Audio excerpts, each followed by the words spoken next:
What happened was that when we get sick, because we have body pain, we cannot think about other things.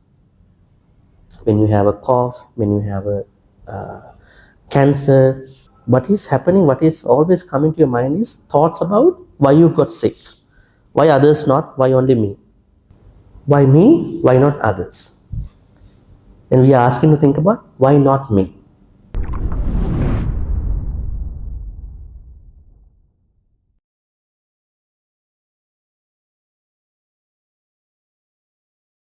Saññā.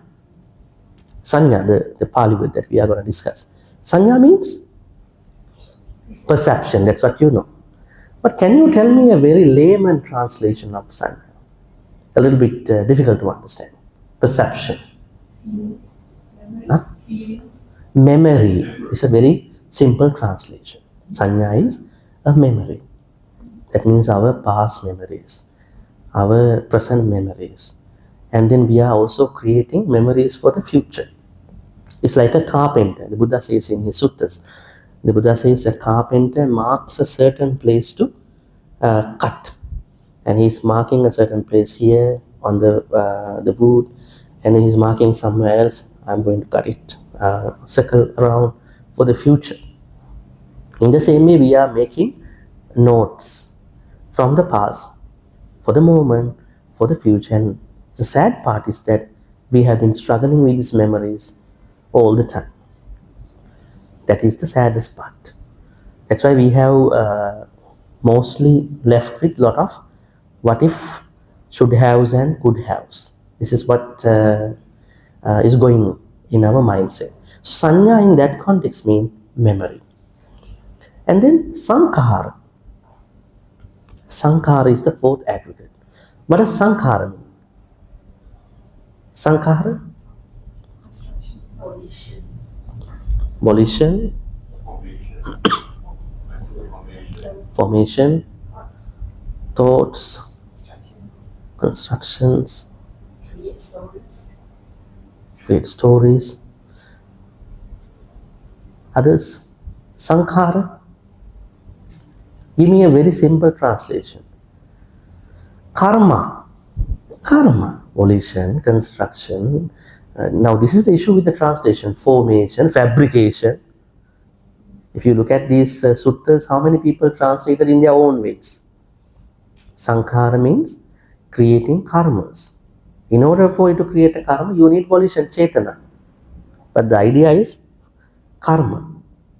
So because we are sentient beings, we are creating karmas all the time. Good, bad karmas. Last one is vijnana, consciousness. That is how we understand the 5 aggregates. Now, here, what does Saññā mean? Saññā here means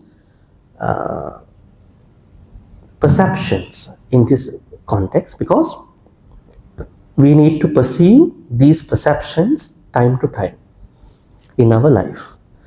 Now, I understand that Venerable Girimānanda was not new to this teaching. He was informed before. What happened was that when we get sick, because we have body pain, we cannot think about other things. When you have a cough, when you have a cancer, when you have something else, what is happening, what is always coming to your mind is thoughts about why you got sick. Why others not? Why only me? Right? You are comparing with the person who was not diagnosed with this situation. Right? Why me? Why not others? And we are asking to think about why not me? Right? Why not me? Because I am a part of this universal phenomena. But I hope that I can get rid of this issue one day. So that means in order for you to recover from the sickness, you must have learned these 10 before you get sick. It's like the metta practice, practicing metta. Can you practice metta when you're angry? Huh? No. Actually, you got angry because you had no metta. Otherwise, you would have not been angry. So in the same way, these sannyas can help us recover from an illness only if we learn about them before we get sick. Because due to the pain, we might forget about these things, but someone can remind us. This is what is happening to the Bhante Girimānanda. Let's see the 10 perceptions. First one, anicca saññā. How many of you thought that anicca is a saññā? Now, anicca is anicca, impermanence.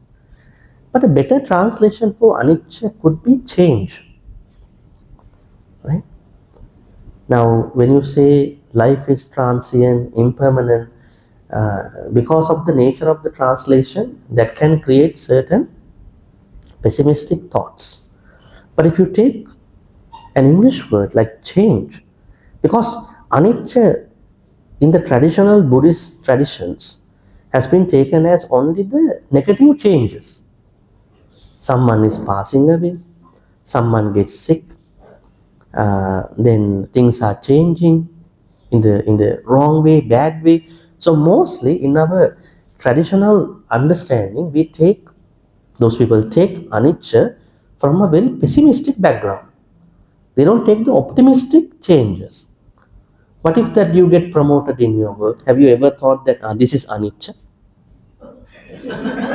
Why not? Anicca has been, I would say, abused by some Buddhist cultures, definitely. That's why they only take it from a very marginalized, fractional, sectionalized area of the concept. But anicca means all changes. This was the word that was used by many politicians in the world, even for their electoral campaign. Change. When you hear the change, oh, something is going to happen now. Right? So that's the translation of anicca. Let's say you hear that you are getting promoted, as I said earlier, and you're getting some profits, and you are complimented, and then good things, you are passing an examination, you are doing well in your life. All these things are also anicca. So anicca is a very larger, broader concept. That is why it is a saññā. Now, in order for you to recover from a sickness, in the first place, what you want is you have to thoroughly explore anicca in your life. That is very personal. That is very individualist. Don't go and pick up, I was born, I'm aging, I get sick, I die. That is only my anicca. If you think like that, that will be a very minimal level of anicca understanding. Anicca is a very large, broader concept. Actually, if we promote this idea, the true idea, giving the name change, I used impermanence because many people know as impermanence. The perception of change, even the sick person can feel, this shall pass. Do many sick people think that way? No, I have to suffer a lot, my bad karma, past karma. How do you know? No, I think as such. Right?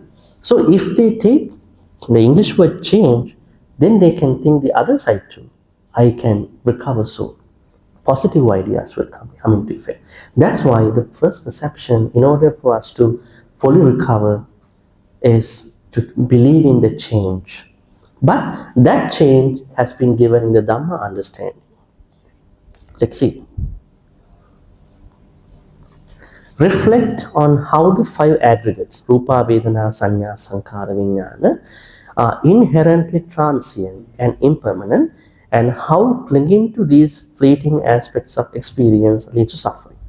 Okay, now you understood the mundane understanding about the anicca. Mundane. As I said, things are changing for the good side, and things can get changed for the bad side, the mundane level of understanding. Now you are going to understand kind of a supramundane, transcendental level of understanding of anicca. How do you understand? When things are happening in my life, in your life, we call them phenomena, experiences. we normally bring clinging to those experiences. Let's take a very good example. Somebody criticizes us.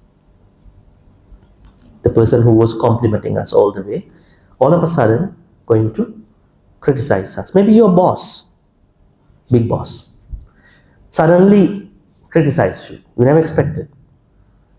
Now you are very uncomfortable with this. You don't know what's going to happen to you.